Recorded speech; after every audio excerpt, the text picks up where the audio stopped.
जो चुनाव का माहौल है झारखंड में, महाराष्ट्र में,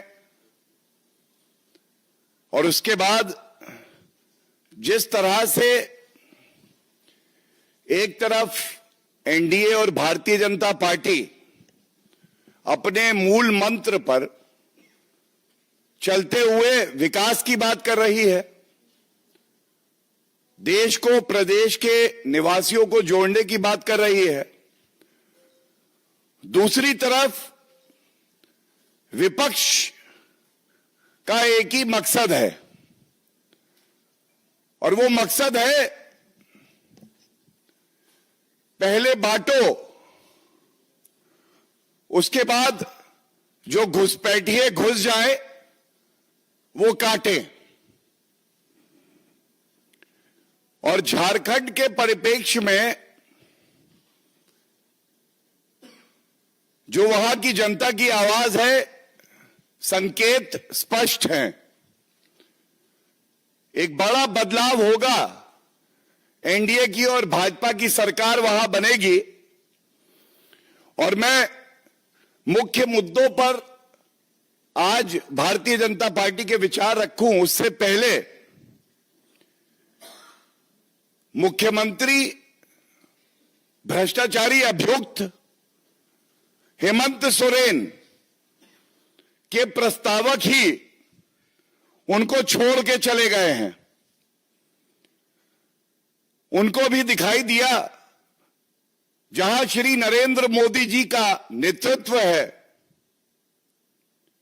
जीत भी वही है, जनता का हित भी वही है, विकास भी वही है, और देश और प्रदेश एकजुट भी वही है। और जैसा गृह मंत्री श्री अमित शाह जी ने अभी एक चुनावी सभा में इस मुद्दे को पुरजोर तरीके से उठाया, उन्होंने कहा घुसपैठियों को चुन चुन कर बाहर करेंगे। मैं दोहरा देता हूं क्योंकि ये मूल मंत्र है, यही भाव है आज की प्रेस वार्ता का। गृह मंत्री श्री अमित शाह जी ने कहा घुसपैठियों को चुन चुन कर बाहर करेंगे, और जेएमएम और कांग्रेस का मूल मंत्र है घुसपैठियों का चुन चुन कर ब्याह करेंगे। घुसपैठियों का चुन चुन कर ब्याह करेंगे। अनुसूचित जनजाति जो कि अपनी संस्कृति, अपनी मान्यताओं से, झारखंड की पावन भूमि से प्यार करने के लिए, उनके प्रति बलिदान के लिए और समर्पित है, पूरी तरह से जानी जाती है। यह किस तरह का षड्यंत्र है जेएमएम का, कांग्रेस पार्टी का, कि वहां जो हमारी बहन बेटियां हैं घुसपैठियों को पहले आने देते हैं, और एक सिलसिलेवार तरीके से एक डेमोग्राफिक चेंज ये लाया जा रहा है।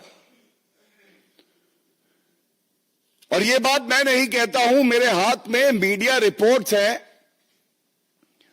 और जब बहुत मजबूती से भारतीय जनता पार्टी ने इस मुद्दे को उठाया तो वहां की सोई हुई सरकार और हेमंत सोरेन जी ने कागजी कार्रवाई करके कुछ निर्देश दिए, और जो इससे स्पष्ट होता है वो आपके सामने रख रहा हूं। ये सरकारी एक आदेश से जानकारी मिल रही है। तो ये गलत नहीं होगा कहना कि झारखंड की सरकार की विफलता का कबूलनामा है ये। और ये क्या कहता है, ये सरकारी आदेश में है, स्टेप नंबर 1,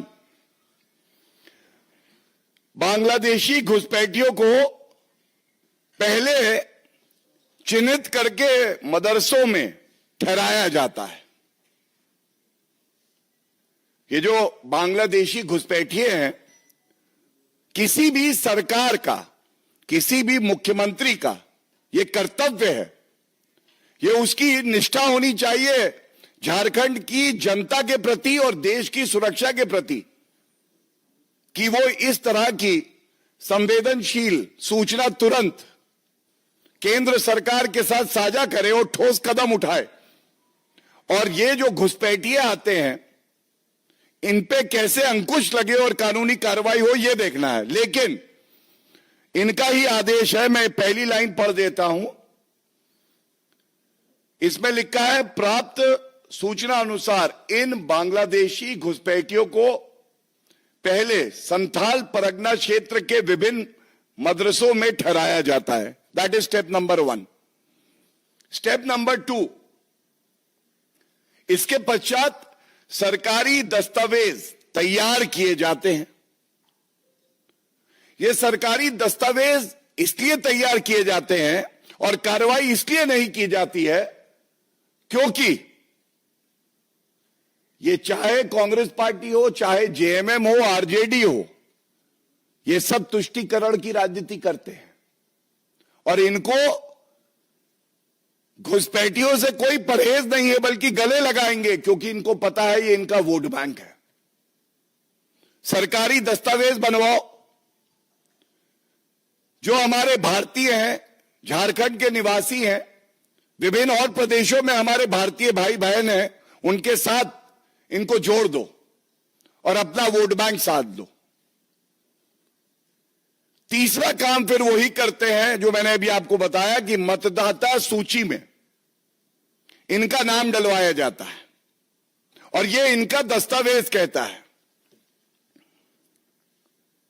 और फिर सबसे गंभीर बात सामने आती है, वहां पे साजिश के तहत वहां पे बसा दिया जाता है और जो हमारी बहनें हैं, जो अनुसूचित जनजाति से हमारी बेटियां हैं, उनके साथ विवाह करवा के उनकी जमीन पे कब्जा कर लिया जाता है।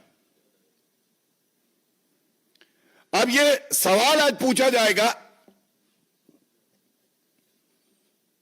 क्या जेएमएम और कांग्रेस पार्टी के लिए